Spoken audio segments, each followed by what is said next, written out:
lounging, son. Welcome back to the Comic Lounge. My name's Ryan, and with me today is a very special guest. I got the one and only Eli Schwab of Cosmic Line Productions finally on the channel, dude. Welcome.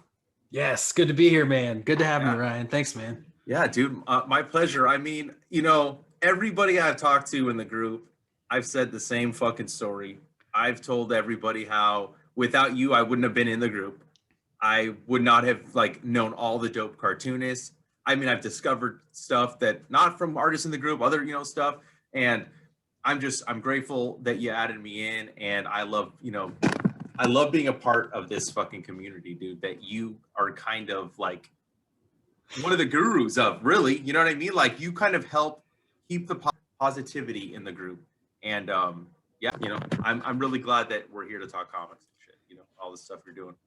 Yeah, man, it's been such a joy. Like, the whole experience with the Cartoonist Kayfabe ringside seats is like just blown me out of the water. Like I've been in other like fan groups, and done zines with like the Ween fan group that I was in, or the Ninja Turtles fan group that I was in. But coming into this group, it's an entirely different ecosystem of creativity that just is bursting from every single angle, man. It's amazing. I love it. Yeah, it's insane, dude, how, and I think I told you this when I came to pick up the book, the other day, because I haven't seen you in the shop. I mean, that's how we met, right? Like, we met at the shop, and like, once when you told me you were a Ninja Turtle fan, I was like, I gotta be friends with this dude. You know what I mean? Because like, I don't know a lot of people that love turtles like I do, except you. I mean, I think you're the only other person that I know. And yeah, it's just crazy to see a group of comic fandom that like such varying types of comics. Like, we have people that love Rob Liefeld and then love Daniel Klaus in this group, right? And it's just, it's insane to watch everybody come together. Nobody judges anybody. If somebody doesn't like a certain creator, it's not like they bash you for it, right? And I think that that's what is really special about the group.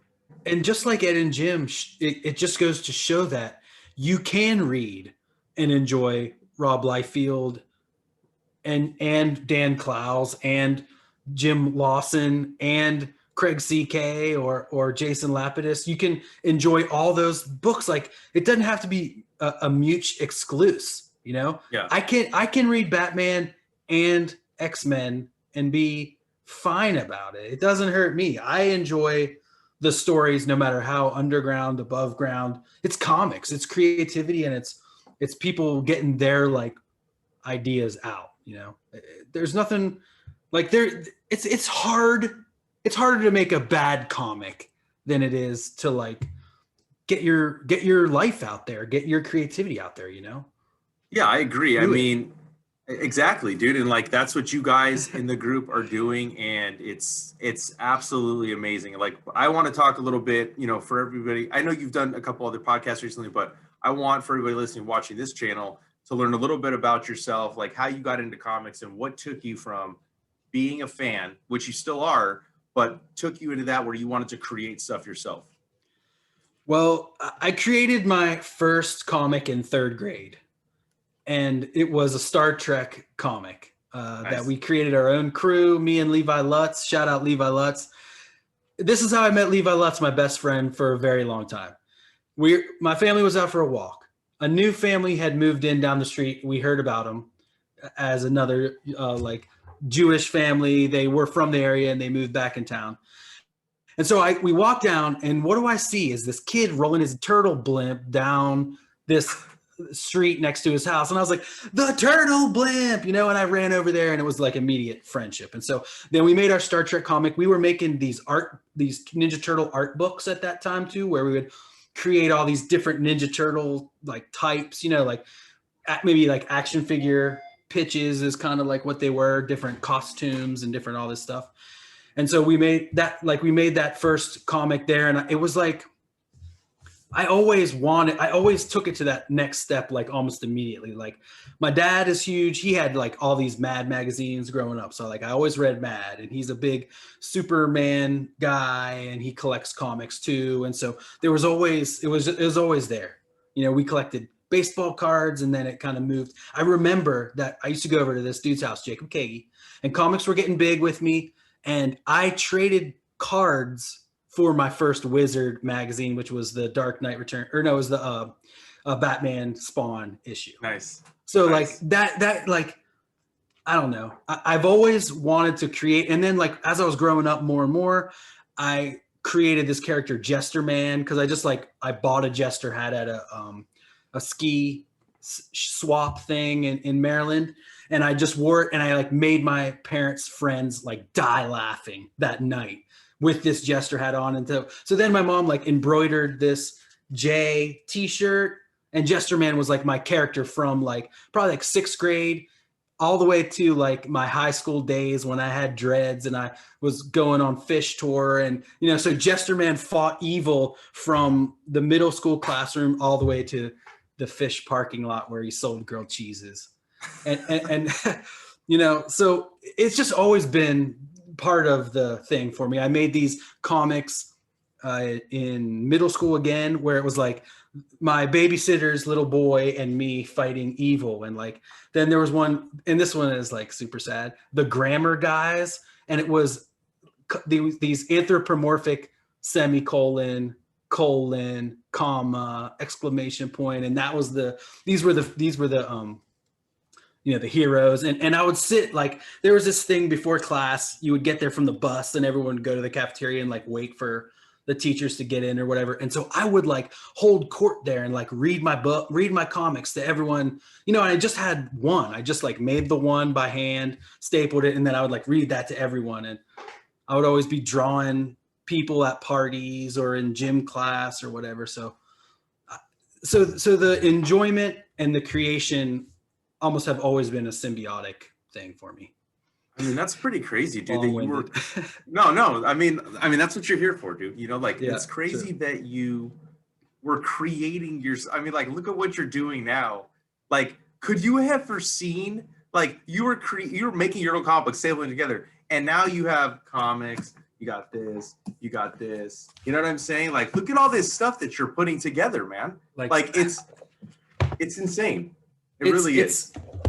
Well, and it's another thing about how much joy I got out of finding a creative community, because growing up, like, my friends liked comics and my folks liked comics. And like, as I kind of grew and expanded my friend base, like I met people who were like into comics, and my friends like to draw. They love to draw, but no one that was like, and I if Asa and Ryan are watching this, you guys are great artists, but to find people who like were much better than me, and to work with people whose art I was like, mystified by and then harnessing that power into something like the Ween zine cover by Jim Mahfood, or Wizard, or what's this book called? Image Grand Design. I'm just kidding. My brain stopped for a second, but so it's just a community. It's like harnessing the community around you. And what I was thinking is, like Kevin Smith said about making Clerks,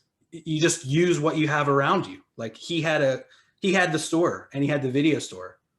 And so that's what he made his movie about. That's what he knew. And so like, I found these amazing groups of creativity. We knew what brought us together was Ween. So let's make a zine. What brought us together is Turtles. Let's like make the Turtle zine. And now what brings the Cartoonist Kayfabe community together is like this widespread, vast, rabid knowledge of creativity. It's fucking insane. It's insane. So let's talk Wizard first. Right. Let's talk about the genesis of Wizard, how that came about. I know there's going to be a second issue, but I want to hear a little bit of the backstory about how that came together, because you fucking took charge. I mean, that was, I consider that like your baby, kind of. You know what I mean? Like, you fucking worked your ass off on that shit. Yeah, and unlike Image Grand Design, where there was a big team of people. People keep saying Cosmic Lion, this book is amazing, but like I can't take even a fraction of the credit for that book. It was every single person that worked super hard on it. Wizard, I kind of was like a little, what's the word? I kind of took major ownership, just like the Ween zine and the Turtle zine. I basically laid out all myself. So Wizard, whenever I first pitched the group, Cartoonist Kayfabe Ringside Seats, to Jim and Ed, I wrote them an email, and the very same day I wrote them that email, the girl Sasha had already started the group. and they were like, yo, this girl Sasha just started the group. Why don't you reach out to her and see if you can mod it? So like I reached out to her, and then she basically, I don't want to put words in her mouth, but she kind of handed it to me. She's not very active on Facebook. And I was like, yo, I'm fixing to be very active. And so she was like, all right, cool. And so part of that original pitch was always a zine, was always some sort of publication with the group, because I knew from the start, when we get people together in this group, it's going to be a lot of people that are creative. And so then, especially as their original coverage was Wizard, I was like, it's a no-brainer. Let's just make a Wizard. Mm-hmm. And so then the first thing I did is I took an issue of Wizard. It was a Sam Keith Hulk issue. Mm-hmm. And I just went through and I just wrote down every single section and what every page was, and put it up as a note on the group, basically being like, here's what goes into like an issue of Wizard. This isn't necessarily like sign up for this casting call, sign up for the Atomic Comics ad. It was basically like, here's what it is. Let's use this as a jumping off point. Or, if you do want to do the Atomic Comics ad, they did, mm-hmm. Let's do it, And I like to foster positivity and creativity. And so I like to be that yes man mentality. So if someone brought an idea to me, I'm like, hell yeah, let's do that. And that just, I feel like that made it just a more creative project, because anything people brought, I was like, let's do this. I mean, yeah, I think the type of stuff that's in there, I mean, you did a shit ton of interviews, right? I did, yeah. I'm doing much less this time because there's a lot of other people who did some amazing interviews this time. Right. So. You did a lot of those. There was, all sorts of stuff, comics. You even got some public domain comic that you put in there, dude. I mean, It was full. You had the checklist, the indie cartoonist. So much dope shit. So like, the response from it has been crazy. You know what I mean? Like, I saw everybody, once you put that up, like, there's going to be another one, sign up. Like, I saw how many people responded. I think I hope I was one of the first people, because I was waiting impatiently for you to announce. Yeah. I'm like, I have to get on this fucking thing. Can you talk a little bit about Wizard 2? What's going to come out with it? What's going to be different this time? What's going to be different, I think, is just that like my voice won't be as prevalent, because I've been able, because like once I set this like what I felt like was a high standard for the book originally, seeking these great interviews, Diana Schutz, Tim Truman, these people that I felt like were very important creators, that got everyone thinking and being like, yo, I want to do a great thing. So I can say Dan Moeller did an amazing Rick Veitch interview, like none you've ever read or heard. And I'll leave it there. Ben Granoff did an insane Brian Talbot interview. That's like gonna blow your mind. There's these great interviews. Jim Rugg submitted a 4-page spread to me minutes before I got on with you. We have the insane cover by Matthew Allison, colored by Sam J. Royal, which is like so good, so good. We have so many comics. Bernie Moreau gave me a 10-page unpublished story of his to publish for this issue. So, I mean, that's amazing. And I mean, I already have like, let's see what we got here. I have like probably already like 35 to 4. I have 47 different names in my Wizard 2 folder. And many of those people have already submitted. Some of them I just put in as placeholders for me to like get back with them. But I mean, there is some amazing, amazing stuff going on in this. I can't even wait it. And there's like one special, I'm so bad at surprises. I cannot keep them. But I just told Jim today, I was like, there's a very special surprise for you and Ed in there. I did something really cool that I think is going to blow them away, but I'm not giving it away. Okay. At all. But all right. It's going to be so cool. God damn it. Yeah. It's not like going to be that different. It's going to be just like the next Wizard. So it's going to be everything you loved about the first Wizard, like taken up a notch.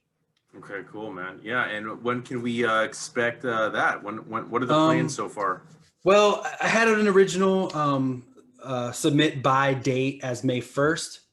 And so I got like most everything in. I got numerous people who are like, "Oh, I'm almost done," and I'm like, "Don't stress," So May, June, July, I'm thinking are going to be major like cram months. And so hoping for like a July, August type of release. I'm still working on the Weenzine. I've got like one page left to do with that. And I'm going to start printing that next. And that's going to be my next big project. Okay. I've got only 10 wizards left. If people are interested in still buying a wizard, there's only 10 left. And they'll never be printed again. So okay, and we also got some at the shop I work at too. So that's right, Collector's Paradise, Winnetka. Yeah, so if you guys need a copy, we got them there. We have the 3D, we got the foil, we got the regular cover. So hit us up. And I'm fresh out of the foil and the 3D. So if you want those, Collector's Paradise is the only place to get them. Yeah. Also, if you're in the California area, Collector's Paradise is the only place you can get Image Grand Design as well. But I mean, I didn't want to say it. I was waiting for you, so I wasn't sure what I was allowed to say with it. So there's also a store in Buffalo, New York, that ordered 10 issues, and you can get that from them very soon. All right, cool, man. Well, let's talk Image Grand Design. Let's dive into this book, dude, because this was a massive undertaking by yourself, Rocco. I mean, everybody, dude. Yeah, such a huge list. Rocco, Craig, Jerome, Rick. Fuck, dude. The list goes on. Yeah, Ben. I mean, Jay. it's endless, and everything. Like I've said this already a couple times.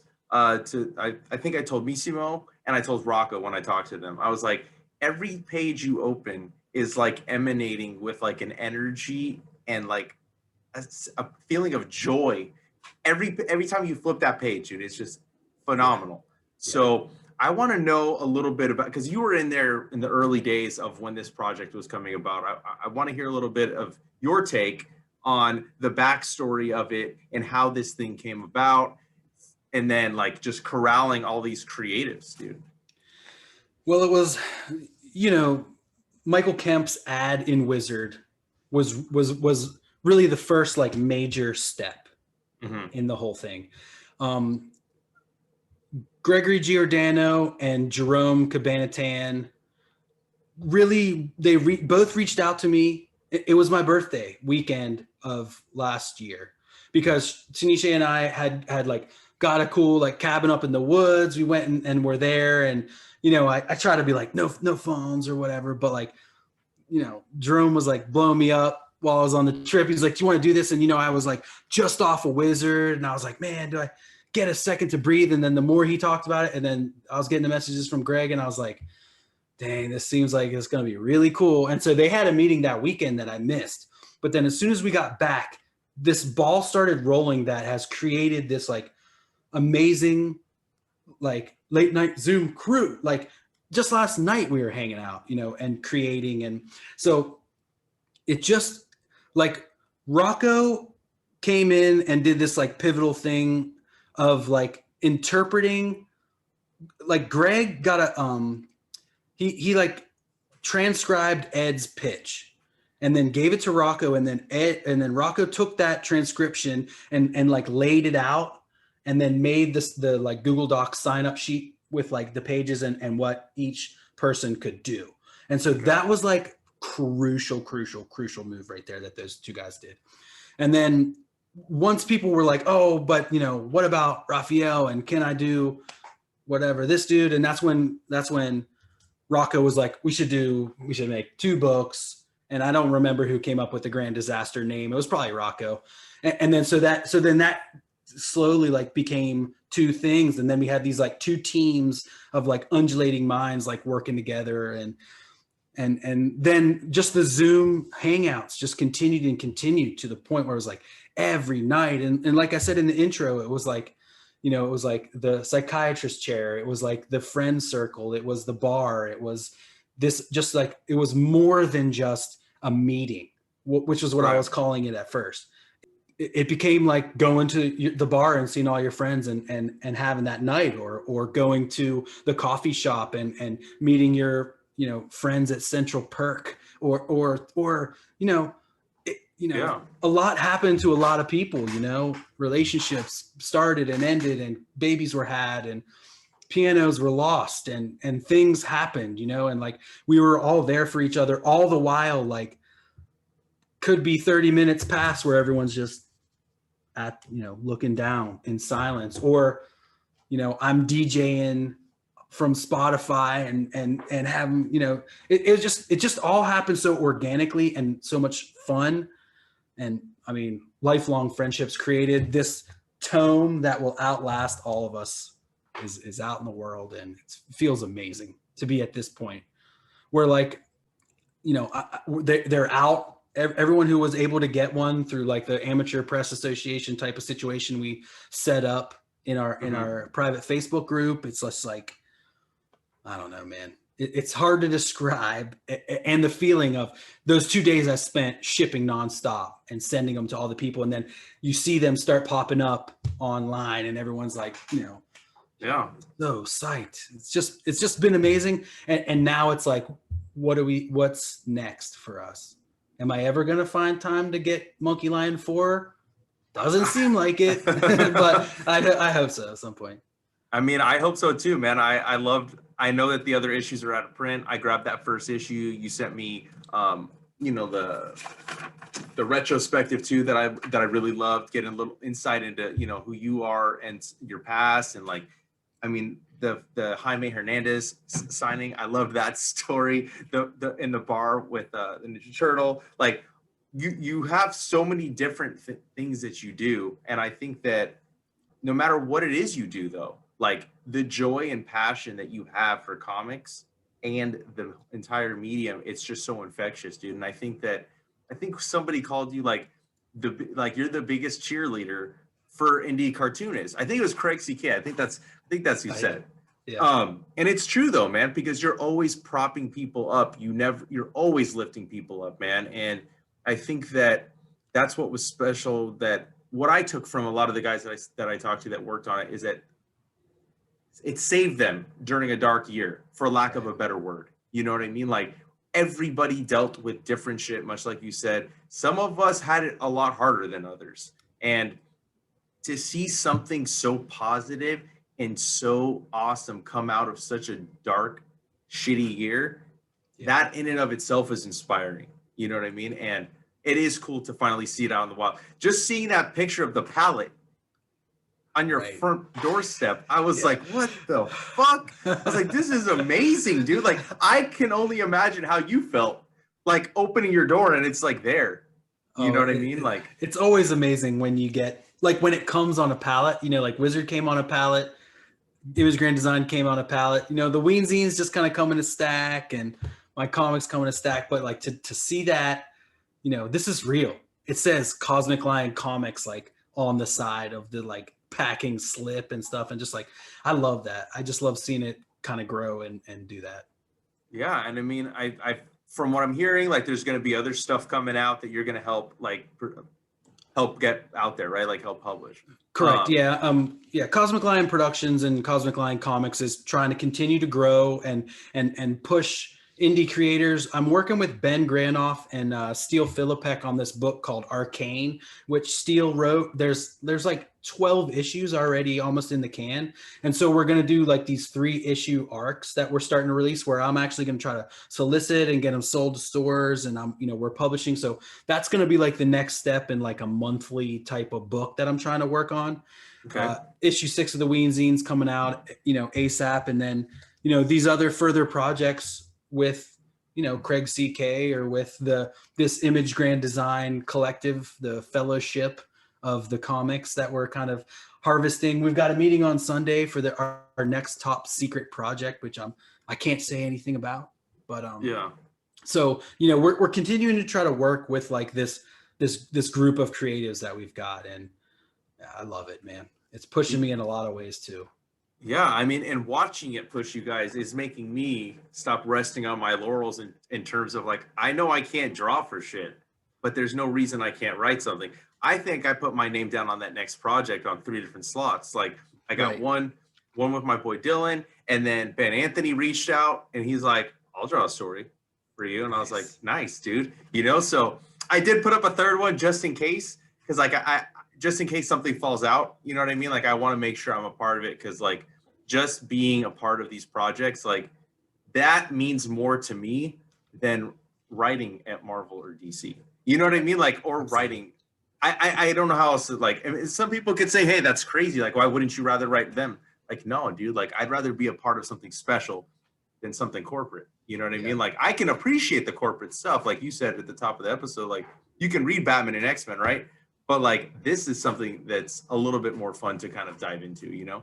Right. And you're pushing a new envelope. You're pushing a new, you're making a new trail. You're blazing your own trail with your friends and colleagues, and that's why it's so important, like for us to continue to create and make new stuff, because like we have something to say, we have a new voice, and that's why it's important for you. You say you never written or drawn, but you still signed up for the thing, and it's like you've read comics for long enough that like in your head, I know there's already like all this shit that you're like, you can't wait to get out on the page. And like that's what's so cool about, maybe starting off in someone else's sandbox. Like my first comic was Star Trek. I know that world. I know Yeah. everything about that world, and to create in it is so easy. I could pitch you 10 Star Trek comics right now without even thinking of one, Yeah. having one pre-thought. Same with Yeah. Turtles or something like that. Need a new Mutanimals line? I Yeah. can pitch that right now. But like, and that's the same reason why Image Grand Design psyched up so much more people, and these other new projects that are fan comics. Like it's so much fun to play with those toys, to play in the sandboxes, we keep saying. Yeah, dude. I mean, and I know there's a couple projects that you're not going to be publishing that you're working on that I'm pretty sure it's okay to talk about because I've talked with the guy doing it. Weapon Eck, Yeah, I believe you're working on, yeah, and the Giant Size 63. I that's believe they're correct. all. Two things. Like I'm so happy to work with Will, and that there's someone else in the group that is wanting to publish and wanting to do so much amazing stuff. Like Will is doing the grant, and Weapon X. Listen, all my Monkey Lion comics were drawn on 8.5 by 11 printer paper. Okay. And then to do my Weapon X pages, the dudes Craig and Rick and Burgess and all them, they're like, you got to work at size or whatever. So here's what I did: glued two papers together, taped two pieces of 8.5 by 11 up and down to do my spread. And then finally, Burgess, Dave Grom was like, just get bristles, you idiot. Like, here they are on Amazon, get them now. And I was like, okay. So finally, I started using Bristol board with this new webtoon I'm doing with Craig, Rick, and Burge. But Weapon X, those pages, it's so fun to learn from the master Barry Windsor Smith. And I Yes. was like, ooh, here's a 2-page spread. The first 3 panels are just black and it's Wolverine waking up. And I was like, this will be a breeze. This isn't too hard. It was not a breeze, Ryan. It was hard. Yeah. But I learned so much, and it was so much fun. And then I wanted to push myself again to do something new with 1963, which was I wrote with a partner, Mitchell Coleman, who had never written a comic before in his life. And Mhm. so I got to work with his mind, which loves comics and knows how stories are written. And so then I was able to like work on shaping the story with him, pair it up with a public domain character that I love, and then do thumbnails for a separate artist, which is something I've never done. And I've never, and actually I'm going to letter it and color it too. So then Nice. that's something I've never done either, which is letter and color someone else's work. So I'm super excited to like take on new challenges in comic book making. And I specifically didn't want to draw because I'm not reliable like that, because I can't even get myself to draw my own freaking book, let alone, commit to more than a 2-page spread or whatever. And just like I want to allot myself the time to be able to do my book if I find it and not be, but so it's really cool to take that challenge on of thumbnailing and getting it to Alan Greenwood, an amazing artist from Image Grand Design. But so Yeah. it's really cool to get into these other projects, not be the publisher, not have to worry about all the back end stuff, and just be able to, chew on a new creative challenge. Yeah, dude. I mean, it's really a true collaboration watching you guys do stuff that's like not necessarily, like you said, you're doing thumbnails, right? Or you'll color somebody. Like I saw a lot of that in image grand design, and it's cool to see that kind of seeping over into these other projects from the group. But one more thing on image grand design though, like the idea, well, Rocco's told me that you were like, no, we're getting that shit printed, right? That's pretty much how he said it. Not in a bad way, right? But like he was like, I don't know, because of like, there's a lot of people on the book, right? And these are owned by multiple people. So, I mean, I'm right there with you. I would have been like, yeah, print that fucking book. You know what I mean? So, yeah, what was the challenge with that? It was turbulent a little bit. I at first I was like, when we first had met last year, 8 months, 10 months ago, I was like, we're going to see this in print. I'm printing it. And so everyone, we're going to plan on that. And then, a little bit of the ways through, it started coming to me like, this is tough. Like, this is not our stuff. Like, and, at first I was like, okay, we're doing the foil cover again. We got this dude who did a soundtrack. We're going to do flexi discs. We got these posters. We're going to have the deluxe edition and all this shit. And we're going to have this huge rollout. And and then that's when it kind of dawned on me, like, that's a little too much. And, there was always the hero initiative element of it. Cause like when you're playing in other sandboxes, you can't do it for profit. You have to make, you have to give back in some way. Right. So then that kind of all fall apart. I asked advice to some comic professionals that like I know, and even got connected with Eric Stevenson in a back and forth email, but he never like got back to me with any type of final word, Okay. But like that comic professional that I spoke with was kind of like, looking at this, it's hard. It would be hard for you to claim that this is satire and like, because the art is very good.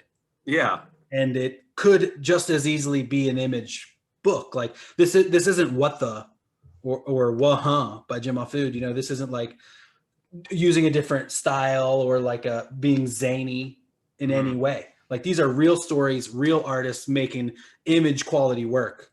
Yeah. Except for that Savage Dragon 2-page spread by Eli. Just kidding. No, Self-deprecation is no, I did too. I was very that was dope. Thanks, dope, dude.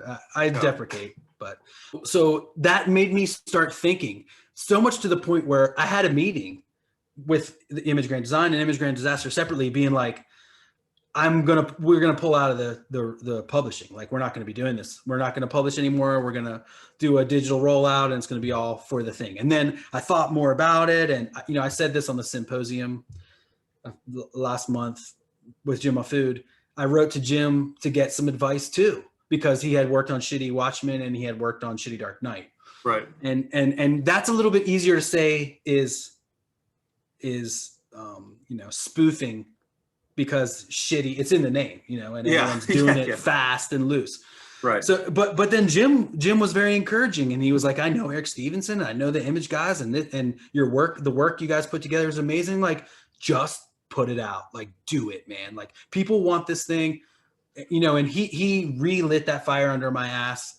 And Jim, obviously, the same as you, is someone I really, really look up to, and has been this shamanistic character throughout my life in different times that I've written letters to him about, writing and creation. The first time I wrote to him in like 2003, and about starting my podcast. I started my podcast after I fell in love with the BP sessions, and I was like, I want to make a podcast, but is it like I'm thinking of doing it the same way as you. He's like, I got this off this person, and if you think I put all those different t-shirts on my characters, I stole that off Jamie Hewlett. So like, just, it's all about sampling those you love and then creating something new with it, and so after Jim was like, you just got to do it.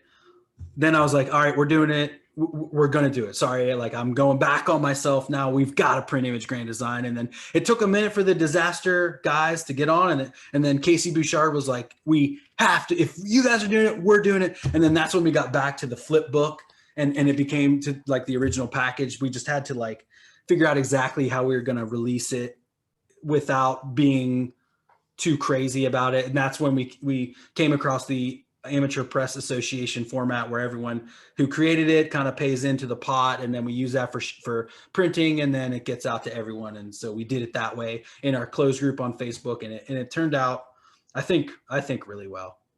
I mean, it's a beautiful book. I mean, you said it could be published by Image. Yes, this book could easily send. I mean, I could point out artists I like and hear better than some of the artists I've seen come from Image. I know. Years. Yeah, and I think that if there really was an issue or something that came up, I do think that we could like just be published by Image. Like that would be the ultimate. Yeah. I mean, look, Eric Larson, he liked it, right? He did like what he saw. Rob Liefeld, he thought it was dope. One. You know what I mean? So I dope mean, enough that he, how many people Twitter reply him, say DM me for this, and he actually DM'd me, which is mind blowing, and so cool for everyone, So yeah. We'll see when we're on Robservations what he has to say. Yeah, I hope he does talk about. I hope he does too. He talked about fan comics before. He's talked about how important he think it was, and telling people to get off their asses and create and stuff. And here we did, and we made something insane. And so, yeah, that would be cool. Not to mention how awesome it was that Jim and Ed did their video. And again, they sent me that video to like look through on my birthday. It was March, like exact day, March 25th. They sent it to me with. They didn't know it was my birthday, but they recorded it and put it on YouTube for me to see on my birthday without even knowing it. So again, like we were, in Long Beach, me and Tanisha, and I had to be like, hold everything. I need 30 minutes to I watched it and I was like, yeah, dude. I mean, I could only imagine it's just awesome to see them give you guys the respect that is so well deserved, and to everybody that's on there, like those names are going across that screen, man. And it's not like it's like flashing. No, each person got their time. You know what I mean? And yes. I hope they do it with Grand Disaster. I hope they're going to do another video. I don't know if they are, but I think they haven't. Yeah, they definitely should do it. Yeah, dude. I think it's amazing stuff you guys are doing. You're raising money for people in need. Like this is. We're almost at $1,500 raised just from the digital comic alone. I mean, that's astounding, dude. You know what I mean? Like that's the power of the Kayfabe ringside seats. And I think it's just a beautiful thing, dude. It really is. It's inspiring to myself. It's inspiring to other cartoonists, I'm sure. I'm only speaking for myself, but just watching it's just so dope, and yeah, I mean, I just can't wait. Yeah. I just can't wait to be a part of it more in a creative aspect, because I see how much fun and joy you guys have in this thing. Just joining that symposium, even though I didn't get to stay the whole time, it's just cool. Just talking comics. That's some of the best conversations about comic books that I've ever heard. I don't get all that all the time. So, and I just try to create more and more content for the group. It was, I mean, I thought it was really funny that me and you had this same idea about indie creator spotlight that we were doing. And I was like, I fucking thought of that first. What the fuck's Ryan doing? But then I went back through your YouTube and I was like, oh, okay, there's the timestamp. He thought of it before me. So I can't say shit. I'll change my name, So I changed the name and we're still we're both, what we're just looking to do is like you had said I was doing is prop up these amazing creators that are in the group. I just watched your Tony Farrow interview. That was bomb. He is such a great creator, and there's so many more people in our group that are just gonna, I can't wait. I'm gonna do another one here in 2 hours in the group. So nice, dude. Yeah, I mean, it's like I said, it's something that brings me joy. It's I'm having more fun talking with fellow members of the group than I am to some of the big creators right now. I kind of stopped scheduling interviews with other people, with some of DC and Marvel, and almost all my interviews coming up are indie creators, man. You know what I mean? I'm having more fun doing that, and I feel like it's awesome. Bringing something different to the channel, to YouTube, that we're not seeing. You and I are the only ones that I can think of. I don't really see other people doing that stuff. So I think it needs to be done. You know what I mean? Absolutely. And we have just this great access to so many of these amazing creators that need to be shown the light. Yeah, dude, agreed. I see the light. Woo! But what else, what else are you working on right now besides the Ween Zine? Do you got any comic stuff? Anything you want to plug? Yeah, I'm starting to work on this webtoon series, Next Panel Press. So go to webtoon and search Next Panel Press. Craig CK, Rick Lopez, Burgess Meredith, aka David Grom, and myself do like these Sunday style strips. And so they're serialized one after another of each of our strips. And I just came on. They have 3 or 4 issues before me, but they invited me on. And so I created this whole new world called the Citizens of Ilonia, which is presided over by this Watcher type character, Puatu the Watcher. He gets all the shitty jobs. So he has to. So it's Puatu the Seer. I didn't want to use the Watcher. So he's kind of narrating this new world, and I created all these different characters within that world. We have the Mad Jellies, which are 3 jellyfish who with bad tempers. We got Siggy, this alien who smokes cigarettes all the time, and he's like a world traveler. He has like a kind of like a travel show. We have Cat Snake, who's just fun. Who looks incredibly dangerous while he moves, but then pops over and it was like, Cat Snake. So there's kind of like these different kind of storytelling methods that I can work with. There's a city, so that I could do, crime and human stories, or I could do Mad Jellies. So like there's this whole globe of people and different types of characters that I'm developing for Citizens of Ilonia. I'm continuing work on Monkey Lion #4. Part 3 in the Do What You Like saga, which features Monkey Lion on the free roaming festival asteroid of Terra Alta, where their live concert it ended. The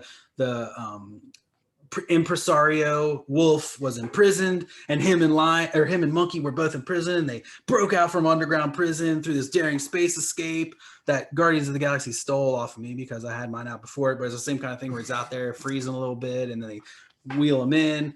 But so it's that kind of thing. And then the next issue is kind of figuring out like the secret of the ruler of this thing, how they make this like drug to get the people to like subdue the people on this festival asteroid. And so that's going to be really cool. I got the script wrote, and I actually did about 5 or 6 pages like 4 or 5 years ago. So I'm thinking about how I'm going to like present this book as like a long-term project where I'm going to still use those pages from 5 years ago and then have this like kind of creative break. So that's going to be fun to work on whenever I can find time in between, once Ween Zine comes, I start shipping that out. And then once I start getting Wizard 2 in full action, and then whatever the next Image Grand Design Collective group project is going to be. So a lot of moving parts, a lot of plates that I'm spinning on these little things. Yeah, so. Dude, it's crazy. It's you're hardworking guy for sure. Can't stop, won't stop. Yeah, or as sure. The Lonely Island says, never stop, never stopping. That's right, man. I know you got a busy day ahead of you. Got a couple more things you're going to be recording, but I do want you to share with everybody listening, watching, where we can find you online, where we can pick up the stuff from, like your publishing, and then also throw out the shout outs to the podcast that you do. For sure. So it's a list. CosmicLionProductions.com is a good place to kind of just as a jumping off point. You can get to the Ween Zine website from there. You can get to all the podcasts. You can order Wizard, the 10 Wizards that are left. I have some mini comics on there. Every mini comic is made to order for the person who gets it. Your name's on the cover. You have a sketch in front. And I kind of mix and match the stuff that's inside of it too. From over 15, 20 years of my mini comics, my writings, and whatever newest stuff I've created since then. I have 3 podcasts. Cosmic Lion Radio is my mixtape, comic book, and musician interview show. This July, it'll be 10 years since I've been doing Cosmic Lion Radio. That's on iTunes, or just Google it. It's on a bunch of those. Podbean, Podchaser. Can I Thwip It is the podcast I do about hip hop and comics with my MC friend Manus. You should check out his music on Spotify or Apple Music, Manus. And he does nerdcore, nerd swag music. It's not nerdcore, I found out. Nerd swag, he calls it. And he's got songs about Spider-Man and anime and all this great stuff. I love that dude. Can I Thwip It? That's on Spotify, Apple, and all the other stuff. And then the third podcast we do is The Devil in Detail, the Grendel reread podcast, where Ben Granoff and I are going issue by issue in all the Grendel runs. And we've had, and we've been super lucky to get Matt Wagner basically as the third host. So at the end of each run, Matt comes on and at the end of Devil Child and the Hunter Rose stuff, we had Tim Sale, Dinah Schutz, Matt Wagner. We had Brennan and Matt on. We had Jim Mafood and Matt on. That was such a cool thing because I didn't tell Jim or Ben that Matt was going to come on. So just like in the middle of Jim talking, I was like, hold on one second, I got a special surprise. And then Matt showed up and they were both like, yo! And like Jim hadn't seen Matt for a while. So that was really cool.